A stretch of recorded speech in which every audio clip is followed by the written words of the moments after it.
Good evening, it's Monday the 1st of June, I'm Dowd Army, this is Your Right News on Your Right TV. Now, our national lockdown began on the evening of Monday the 23rd of March, 69 days ago. On the 23rd of March we recorded 6,650 positive cases in hospitals, not care homes. 335 people were recorded as dying from COVID-19 on the 23rd of March, 69 days ago. Now, 69 days later, after over 40,000 deaths in 69 days, we're now coming out of lockdown. Now, on most news channels and apps, you're going to notice number of dead and the number of new infections in the last 24 hours is not the main headline anymore. The daily government briefing focuses on tests, track and trace, apps and shit graphs, basically, yeah? We as a nation are still at level 4, as in how high it is, 5 the worst, yeah? And this has been admitted by number 10. Now, several health experts have warned, now this includes some of the government scientific advisors of this. A COVID-19 epidemic is in general circulation, transmission is high or rising exponentially. You know what I mean? So that means we're at level 4, we're still up shit creek. But the lockdown begins. Sorry, the lockdown eases. Now, in 1,936 new cases were confirmed yesterday, with 113 deaths. That was yesterday, yeah? Yeah, we're easing lockdown heavily. 2 million people who were shielding for medical reasons can now go out. Schools are reopening. And we can now go anywhere we want as long as we social distance. Yeah? A second wave of COVID-19 could very easily happen. But we are easing lockdown in a big way. Not a mean. Now, just in case you don't understand why we're easing lockdown, yeah? Lockdown is being eased for the economy. Not because it is safe to do so. Because it's not. Specifically with what has happened over this weekend, we've had 3 people seriously injured jumping off cliffs at Durdle Door in Dorset in front of a packed fucking beach. They got hurt, helicopter comes down, everyone has to move, and fucking 2 metre distancing, you're looking at 3 centimetre distancing, what they there? Packed. Yeah? All beaches in England have been rammed with people parking anywhere, even though they closed the car parks, people just fucking been parking anywhere, and all the beaches have been shut. London yesterday was full of people marching in protest at what's happening in America. And 70 people got stranded on a sandbank when the tide came in Fleetwood, Lancashire. There was various moorland fires which aircraft had to put out near Bolton due to disposable barbecues people had not put out properly. And there was no 2 metre social distancing happening at all across the UK. They say one of the factors in the high death toll in England is because of the density of our population. Dense being the operative word. We have a dense population. In other words, they're thick as fucking pig shit. And we're not fucking wrong by what you're saying. You know what I mean? Now, around the world, coronavirus is taking its toll. The USA, Russia and Brazil are currently being devastated. All 3 leaders have one thing in common. They've got their heads up their own arses, yeah?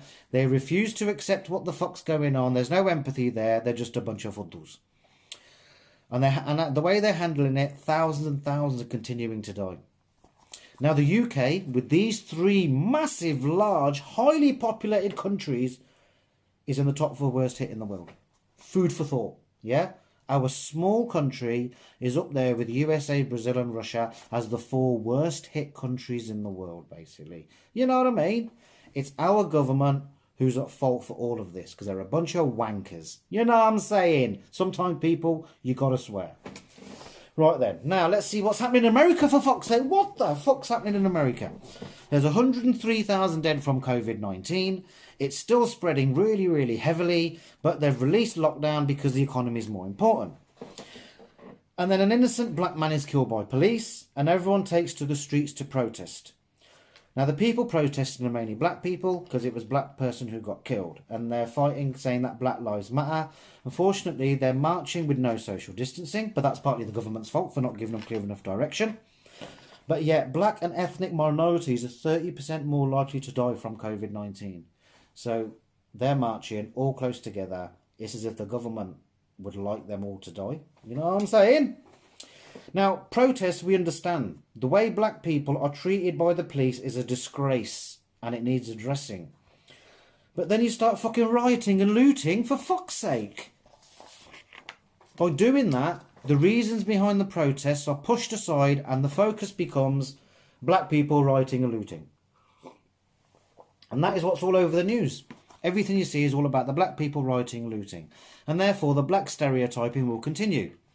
If you cannot change yourself, how can you expect others to change or be able to influence their change in any way? You know what I mean? Anyway, it's sad times in America. That's all I can say. Now in other news. The government confirms up to 6 people can meet in public, meaning all Man City home games can now go ahead with fans present. You know what I'm saying? A year ago, everyone was looking forward to leaving the EU. Now we're all looking forward to leaving the fucking house. You know what I'm saying? And clothes stores have got their dummies ready for the windows for the post-lockdown typical type of customer.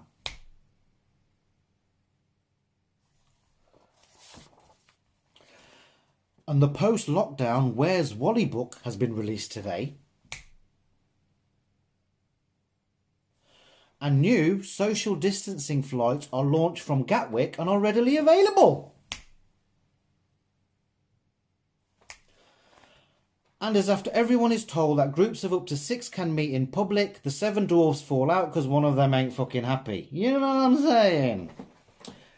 Now, in India, millions of Indians are struggling with washing their hands regularly.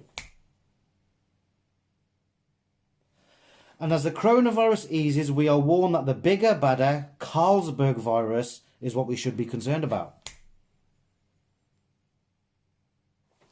Now let's go to Leroy with today's sport. Leroy, it's over to you.